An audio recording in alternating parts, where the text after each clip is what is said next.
विश्वानि देव सवितर्दुरितानि परासुव यद्भद्रं तन्न आसुव। ओम शांति शांति शांति।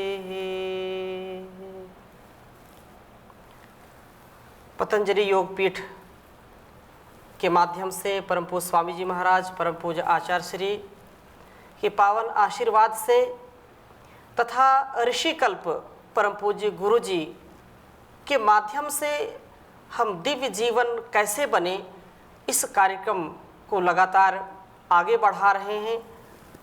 इस पावन चर्चा को सुन रहे हैं, सुना रहे हैं। अपने जीवन को जो उलझा हुआ है उसको सुलझा रहे हैं। अनेक अनेक प्रश्न हैं, अनेक समस्याएं हैं। उन समस्याओं का हल क्या है?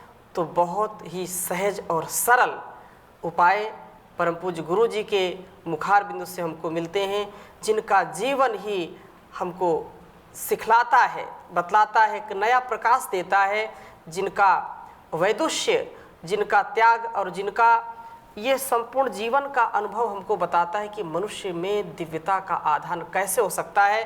तो आप सबकी ओर से पुनः परम पूज्य गुरु जी का इस कार्यक्रम में बहुत बहुत अभिनंदन है, स्वागत है, वंदन है। परम पूज्य गुरु जी, पिछली कक्षा में भी काफ़ी चर्चा हुई थी। आज पुनः एक नए संदर्भ में आप श्री का मार्गदर्शन हम सबको मिलेगा तो हम सब कृतार्थ होंगे। हम उत्थान को चाहते हैं। कोई भी मनुष्य पतन को नहीं चाहता है, कोई भी अवनति को नहीं चाहता है, दुर्गति नहीं चाहता है। लेकिन कैसे व्यक्ति का पतन होता है, क्यों होता है, क्यों अधोगति को प्राप्त होता है, क्यों अवनति को प्राप्त होता है, ये बहुत बड़ा प्रश्न है गुरुजी।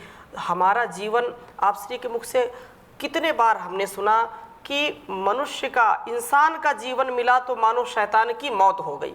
लेकिन इतना महान इंसान होते हुए भी पतन को प्राप्त हो जाता है। इस विषय में कृपया हम सबका मार्गदर्शन करें। हमारे लिए जो समझ होती है जी, वही हमारे जीवन को चलाती है। और जैसी समझ होती है, हम जैसे माहौल में रहते हैं उससे भी एक समझ का निर्माण होता है। जैसी पुस्तकें पढ़ते हैं उससे भी एक समझ का निर्माण होता है जी। जैसी बातें सुनते हैं उससे भी एक समझ, जैसे लोग टीवी आदि पर जो कार्यक्रम देखते रहते हैं उसके अनुसार उनकी समझ का निर्माण होता है। जो जिस तरह की हमारी समझ बनती है वैसा ही हमारा विचार होता है, वैसे ही हमारे कर्म होते हैं।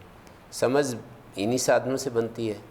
हम पुस्तकों से समझ बनाते हैं, अपनी सुन कर के समझ बनाते हैं, और विचार के द्वारा भी अपने भी कुछ निष्कर्ष निकालते हैं, कुछ निर्णय निकालते हैं कि ये ठीक है, ये गलत है जी। उससे भी समझ बनाते हैं। शास्त्रों को, जो शास्त्रों के प्रति फेथफुल होते हैं, जो बहुत ही विश्वासी श्रद्धालु होते हैं, तो उनकी समझ बनती है कि शास्त्र में ऐसा कहा तो ऐसा ही होता है जी। इसके अलावा कुछ होता नहीं। तो फिर उनको बहुत ही ज़्यादा उनका, क्योंकि शास्त्र तो उनके सामने खड़े दिखते रहते हैं, तो वे अपने जीवन को फिर एक विशेष धारा में ले जाते हैं।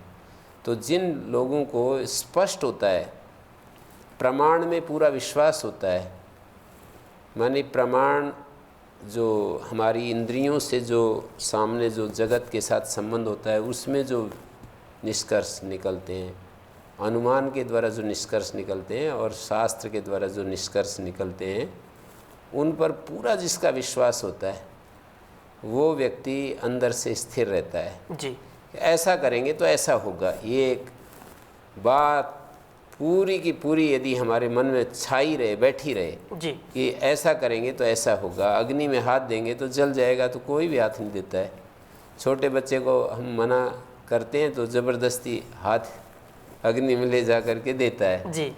पर उसको एक बार एक्सपीरियंस हो जाता है, एक बार हाथ देता है फिर तुरंत वापस हाँ, उसमें हाथ डालने से उसका क्या परिणाम मिल गया तो उससे वो सावधान हो जाता है। हाँ, अब उसको कोई ज़बरदस्ती पास में ले जाए तो भी पीछे सरकने लगता है। जी जी जी। पहले तो रोकने से भी नहीं रुक रहा था जी।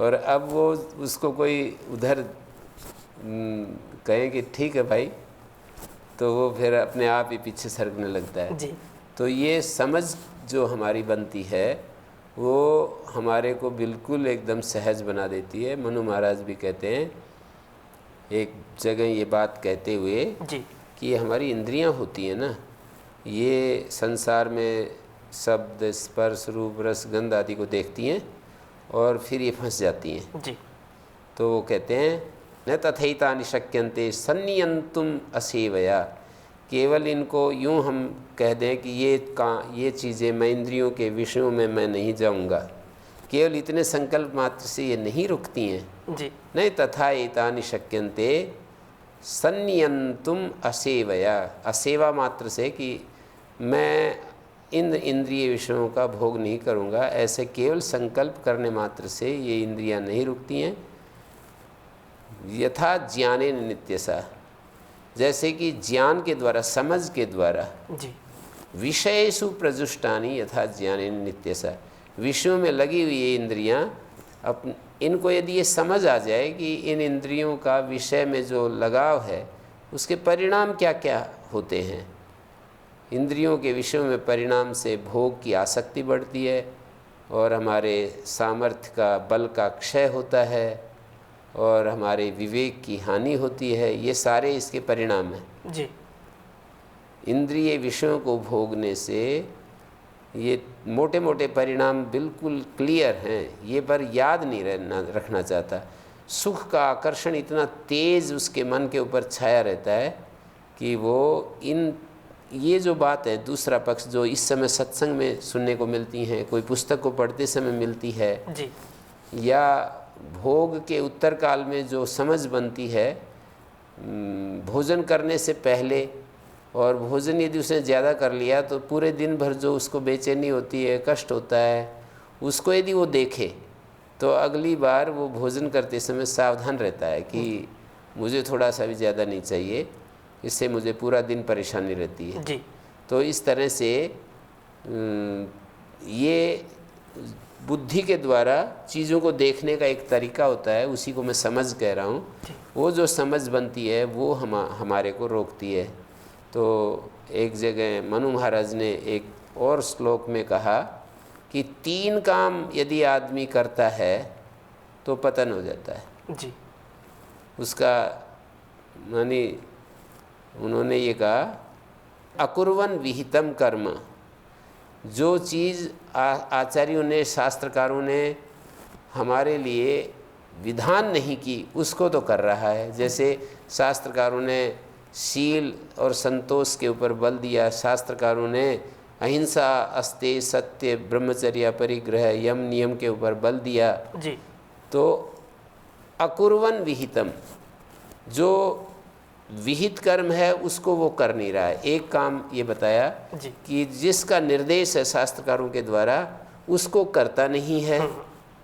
और प्रतिषिद्ध से समाचरण, और जिन चीज़ों का निषेध भी किया है शास्त्र, 2 ढंग से उपदेश करते हैं कि ये मत करो ये करो। जी तो जिसका विधान किया है उसको तो कर नहीं रहा, जी और जिसका प्रतिषेध किया है उसको करता चला जा रहा है। जी और प्रसज्जश्च इंद्रियार्थेषु, और इंद्रिय विषयों में अपने आप को जो प्रसक्त किया हुआ है, लगाया हुआ है, इंद्रियों के जो विषय हैं उनमें फंसा हुआ है।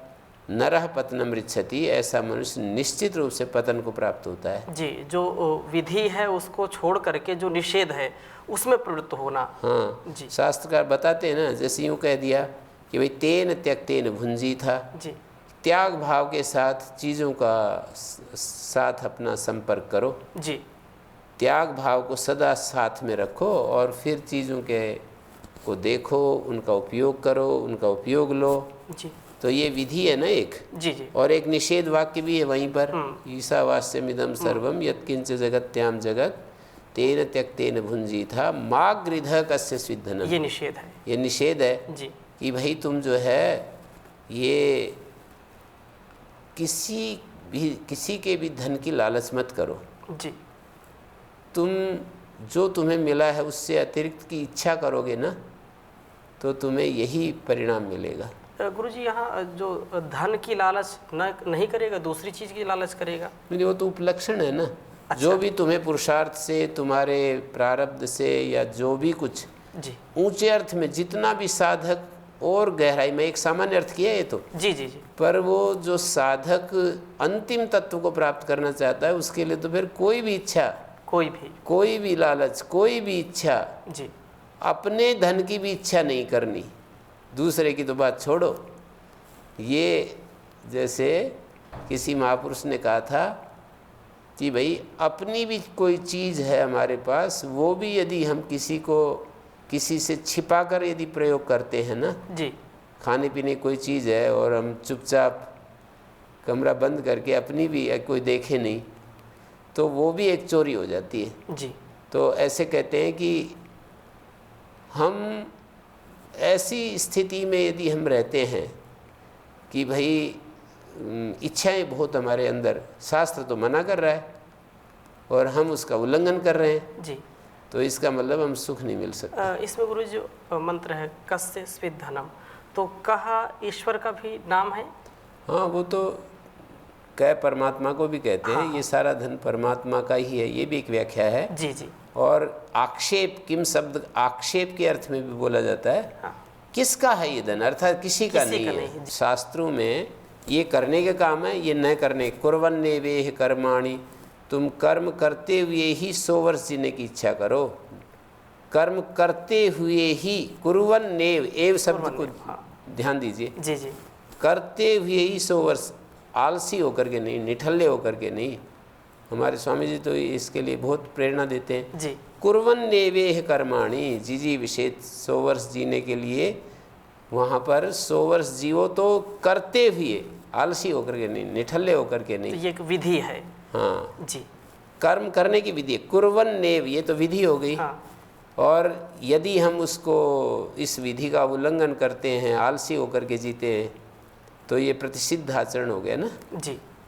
और शास्त्र तो कह रहा है कि ऐसा करोगे तो तुम्हारे को अशुभ कर्म लिप्त नहीं होंगे, शुभ कर्मों की वासनाएं भी लिप्त नहीं होंगी। जी।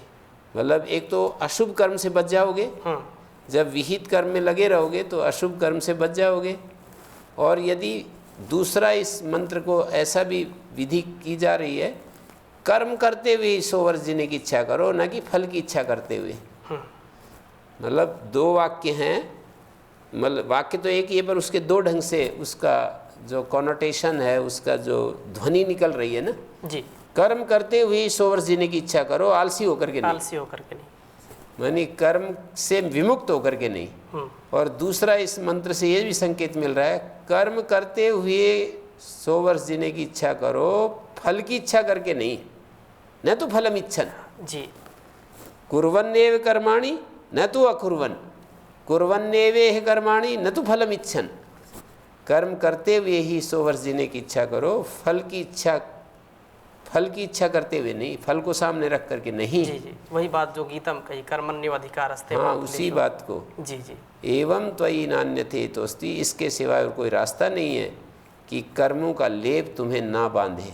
जी। नहीं तो कर्म बांध ही देंगे। तो इस तरह से शास्त्र हमें कह रहे हैं ना, असुरिया नाम ते लोकांधेन तमसावृता, गहरे अंधकार से चले जाते हैं जो आदमी आत्मा की अवहेलना करते हैं।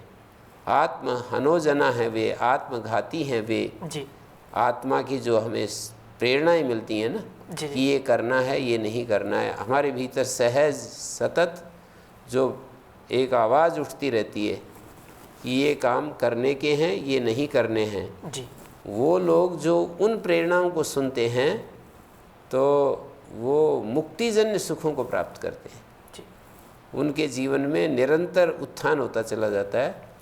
तो तीसरी बात श्लोक में कही, अकुर्वन विहितम कर्म प्रतिषिद्धश्च समाचरण, प्रतिषिद्ध कर्मों को कर रहे हैं और जो विधान किया है उसको कर नहीं रहे हैं। प्रसज्जश्च इंद्रियार्थेषु, जी। इंद्रिय विषयों में प्रसक्त हो जाते हैं, तो ऐसे व्यक्ति निश्चित रूप से पतन को प्राप्त होते हैं। तो इसके लिए, इससे निकलने का पूछते हैं हमसे लोग कि क्या उपाय है। हाँ, उत्थान कैसे हो? पतन तो जैसा आप श्री ने कहा निश्चित रूप से हो ही जाता है।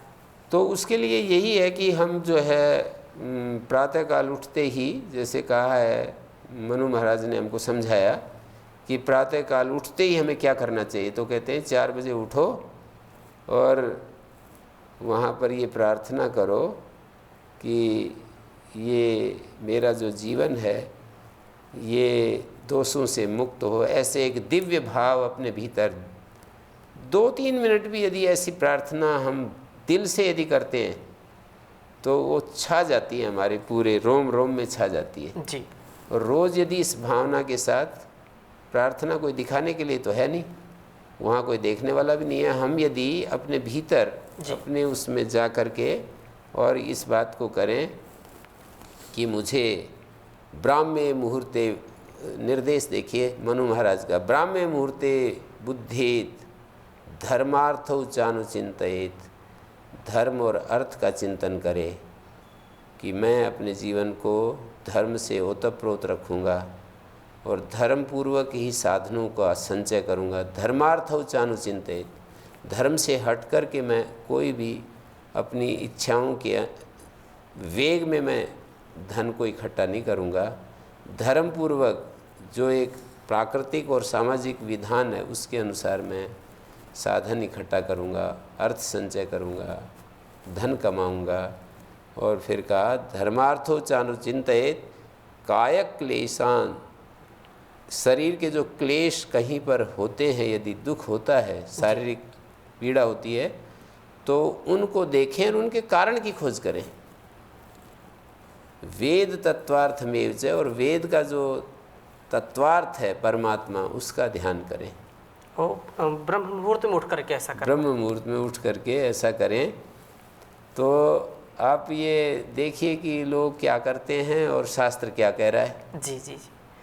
वो प्रभात में गुरु जी उठ ही नहीं पाते तो चिंतन कैसे करेंगे? हाँ, इसलिए तो कहा है कि धर्मस्य फलम इच्छन्ति न च कुर्वन्ति प्रयत्नता। जी। धर्म का फल तो चाहते हैं जी, पर वो धर्म का आचरण नहीं करते। और पापस्य फलम नेच्छन्ति पापम कुर्वन्ति यत्नता, पाप तो प्रयत्न पूर्वक करते रहते हैं, पाप का फल चाहते नहीं है। जी। और सुख चाहते हैं, उधर दुख से बचना चाहते हैं, पर दुख आने वाली चीज़ों को बार बार रिपीट करते हैं। जी। तो जिस चीज़ से हमें सुख मिलता है और जिस चीज़ से हमें दुख मिलता है, ये तो हमें आकलन करना ही पड़ेगा ना। हमें बुद्धि मिली है, जी। बुद्धि का सदुपयोग केवल इतना मात्र नहीं है ना कि हम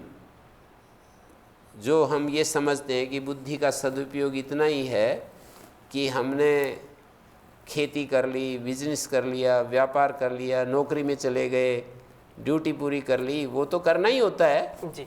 आजीविका जिसको कहते हैं, आजीविका हमारे जीवन का एक आवश्यक अंग, वो तो करना ही होता है। पर साथ में मेरे जीवन में कौन सी चीज़ें अच्छी बुरी चीज़ें प्रवेश कर रही हैं, कौन से मेरे स्वभाव बिगड़ रहे हैं, कौन सी चीज़ें हैं, ये बार बार निरंतर देखना होता है। जी। तो मेरे कौन सी आदतें हैं जिससे कि दूसरे को पीड़ा मिलती है, मेरी वाणी के द्वारा कहाँ कहाँ पर दूसरों को कष्ट होता है, जी। मेरे व्यवहार और आचरण के द्वारा कहाँ कहाँ किसी को यानी ऐसा व्यवहार हो जाता है जिससे कि उसके वो आहत होता है। ये बातें यदि हम विचार करते हैं जी। तो कोई भी कर्म व्यर्थ नहीं जाता है। जो हम समझते हैं कि इससे क्या होगा, ऐसा नहीं होता है कि इससे क्या होगा। हम सोच लेते हैं कि इससे क्या होगा, ऐसे करने से क्या होगा, ऐसे करने से ही होगा, और कोई रास्ता नहीं मनुष्य के पास बदलने के लिए। प्रार्थना, ध्यान और उसकी तरफ ध्यान रखना, उसकी तरफ विचार करना, यही हमारे पास संबल हैं जो मनुष्य उन चीज़ों से बच सकता है जिनसे वो बचना के लिए चाहता भी है, इच्छा भी करता है, उसको उपाय नहीं दिखता है। यही वे उपाय हैं जिनके द्वारा व्यक्ति अपने आप को बुराई से बचा सकता है, अपने आप को, अपनी आदतों को ठीक कर सकता है, अपने स्वभाव को बदल सकता है, वाणी के स्वभाव को बदल सकता है, अपने इंद्रियों के स्वभाव को बदल सकता है। यही वे चीज़ें हैं जो करने की कि जिनके द्वारा हमें करना होता है और हमें अपने आप को इस दिशा में ले जाना होता है। तो ये एक महत्वपूर्ण बात है जी गुरु जी। कि हम अपने भीतर ये देख सकें, ये जो अज्ञान है, जो हमारे अज्ञान का मतलब गलत ज्ञान, जी अज्ञान का अर्थ ही हमें गलत ज्ञान, मिथ्या ज्ञान के लिए, विपरीत ज्ञान के लिए 3 चीज़ें होती हैं ना, एक ज्ञान का अभाव और एक मिथ्या ज्ञान। किसी रास्ते पर हम खड़े हैं और कहीं हमें जाना होता है, जैसे मुझे दिल्ली में जाना है, दिल्ली जाना है जी और मैं चल देता हूँ चंडीगढ़ की तरफ, तो इसको कहते हैं मिथ्या ज्ञान। मिथ्या ज्ञान। मुझे पता ही नहीं है कि किधर जाना है, तो ये कहते हैं, इसको अज्ञान कहते हैं। और कि ज्ञान का अभाव है, भाई कुछ पता ही नहीं चल रहा है इसको। जी दिल्ली जाना है और चंडीगढ़ जाने वाले रास्ते पर मैंने अपनी गाड़ी को बढ़ा दिया और समझ रहा हूँ कि मैं दिल्ली पहुँच रहा हूँ। जी जी जी।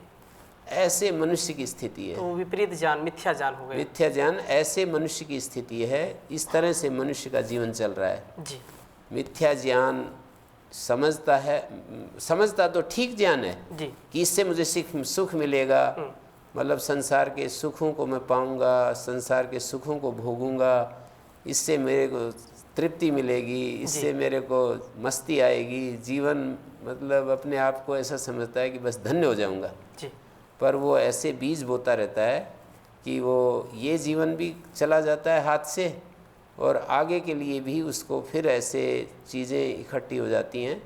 इसके लिए हमारे ऋषियों ने जो 5 महायज्ञों की व्यवस्था की है वो बहुत महत्वपूर्ण है। जी कि जैसे मैंने कहा कि ब्राह्म मुहूर्त में उठ करके ऐसा विचार करें, प्रार्थना करें, चाहे 5 मिनट के लिए ही इस काम को करें, जी।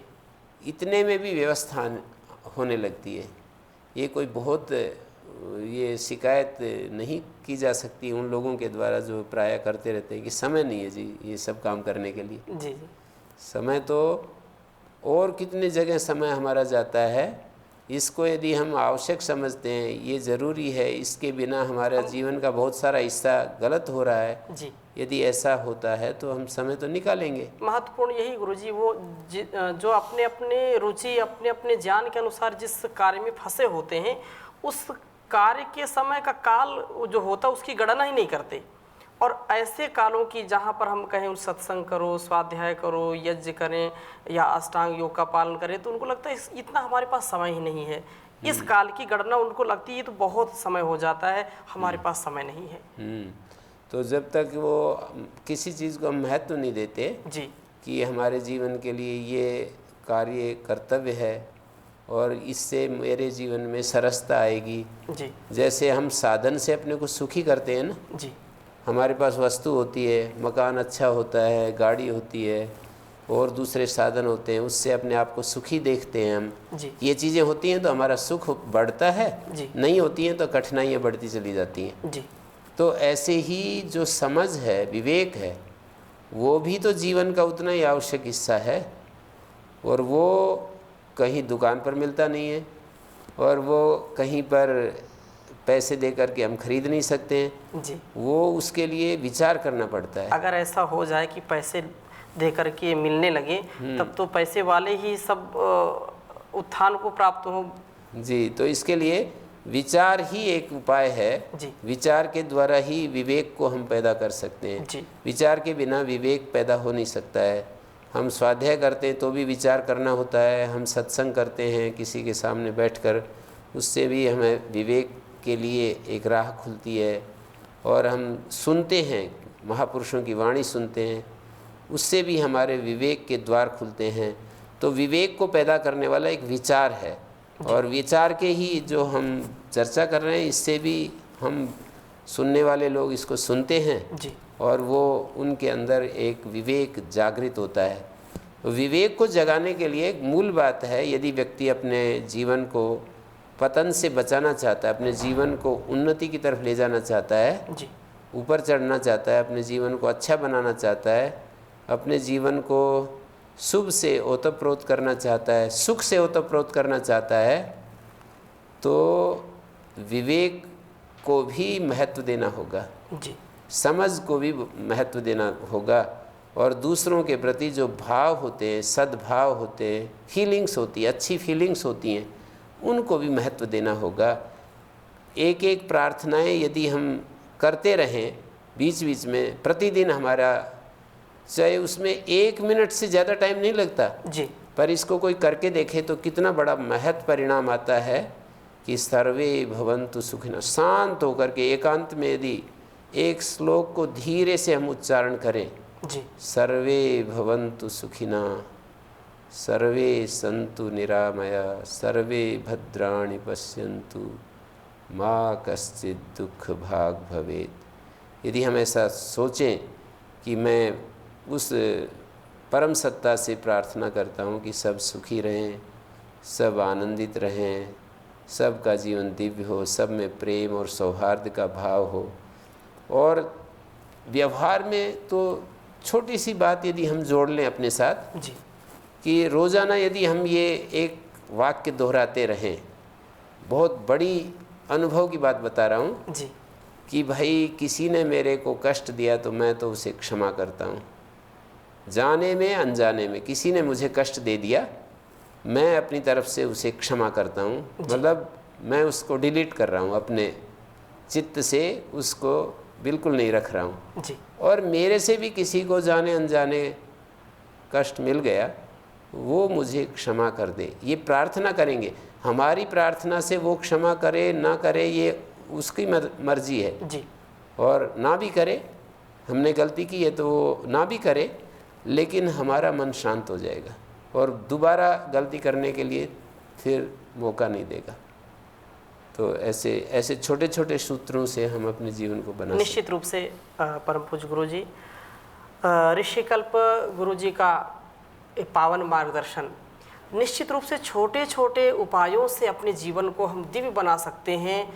जैसा कि परम पूज्य गुरु जी ने आज कहा कि हम शास्त्रों के द्वारा जो विहित कर्म हैं, विधि और निषेध हैं, उनका हम ध्यान रखें, महापुरुषों के द्वारा बताई गई बातों का ध्यान रखें, प्रार्थना पूर्वक पुरुषार्थ करें, विवेक को, ज्ञान को महत्व दें, आत्म प्रेरणा जो भी हमको बताती है, जो भी आत्म प्रेरणाएं उठती हैं, उसका कभी अनादर ना करें।